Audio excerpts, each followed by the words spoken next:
Uncover to recover. I'll tell you what that means after we go through this video. Basically, I was introduced by an elder Griot one to Mr. Randall Robinson. He is an author, distinguished African-American political leader and thinker.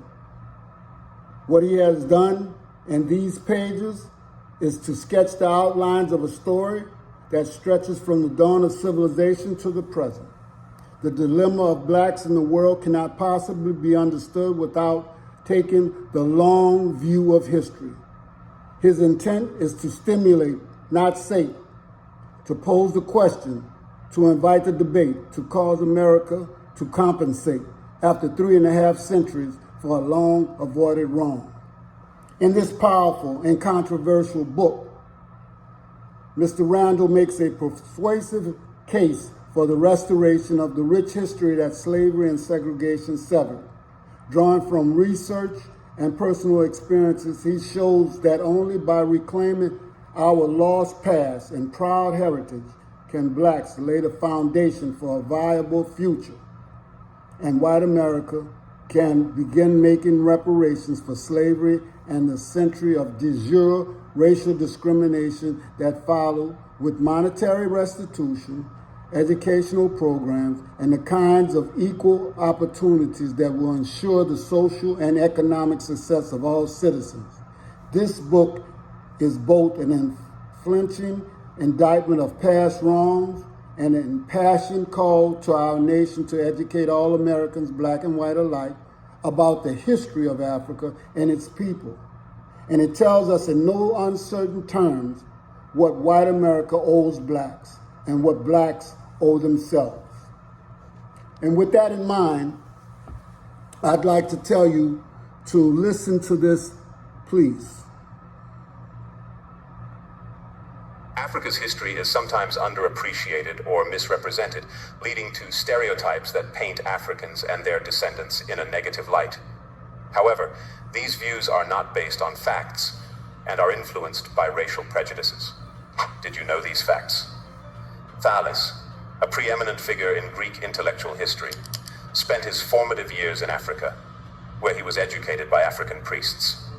This profound influence is evidenced by historical texts such as those from the Greek historian Iamblichus, who noted that Thales's wisdom, which made him famous in Greece, was acquired from the priests of Memphis and Diospolis in Egypt.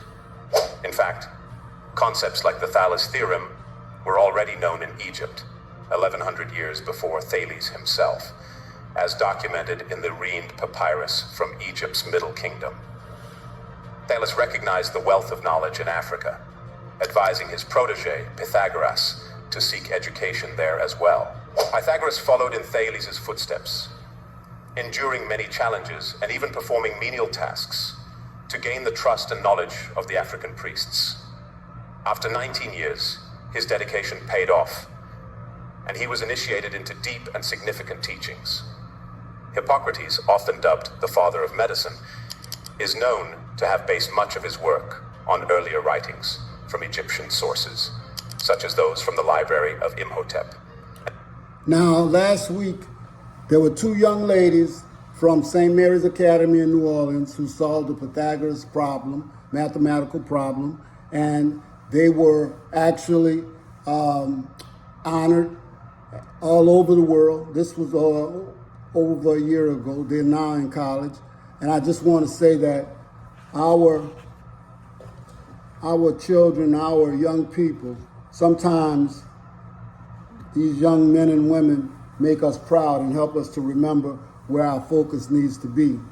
And so with that in mind, there is a black immigrant that would like to tell us about him being welcomed into our culture and how we laid the foundation for him to be able to do some of the things he's doing now. But we, of course, we know that our foundation comes from long, long ago, and some of the ancestors that's perished here in America. You know, they went through these trials and tribulations just like we go through right now, but it's nothing compared to what they went through. And so therefore, it is our duty to make sure that we carry the torch and pass it on to the children. But please, listen to this young man. There's a young bride. He wants to deliver a Demetra message to King. those in Black America. Check it out. Shout out all the African Americans out there, man. This is coming from a Black immigrant. We appreciate you setting the foundation and providing great examples on how to navigate being Black in America, man. It means a lot to me and us that you would extend your culture towards us and just create an environment that's comfortable enough for us to assimilate into. I personally know that I wouldn't be who I am right now today without the presence of African Americans in my life. I tell you that. And I know there's ignorant people on both sides of the coins, but we're not talking to them right now, man. We're talking to the Black people out there who understand that a united Black front, oof, nobody want to see that. So as you heard him say, he says, thank you.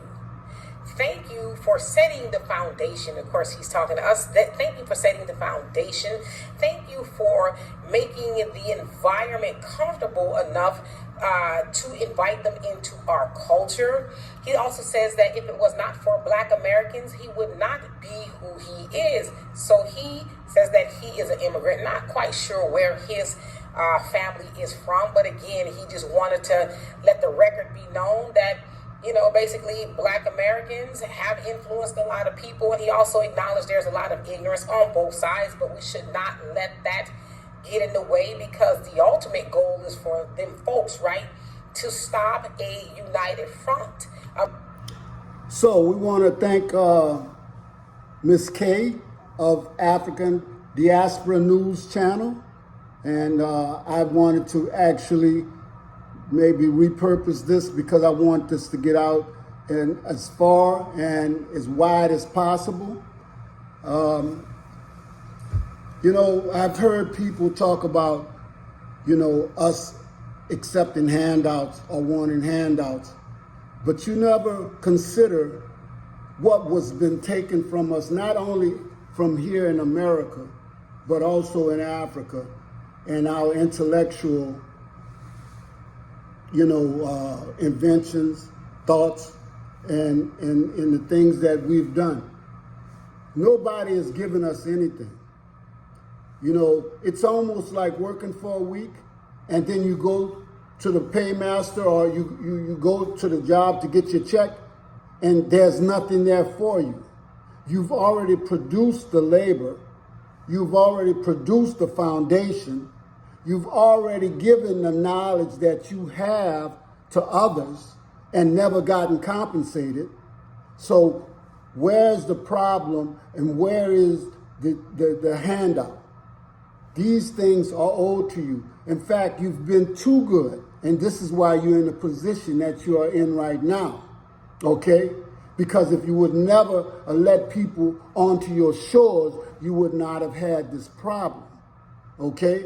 Now, what I want to make sure that we understand is that we need to get back to some primary sources, and we need to get back to some foundational writers and people with knowledge, our elders, such as Randall Robinson, you know, Dr. Chandler Williams, Dr. Diop, in the UNESCO conference of 1974, where he proved that Egyptians were Black. But the fact of the matter is, you have to ask yourself, okay, where did the Egyptians get their knowledge? And then go on and on.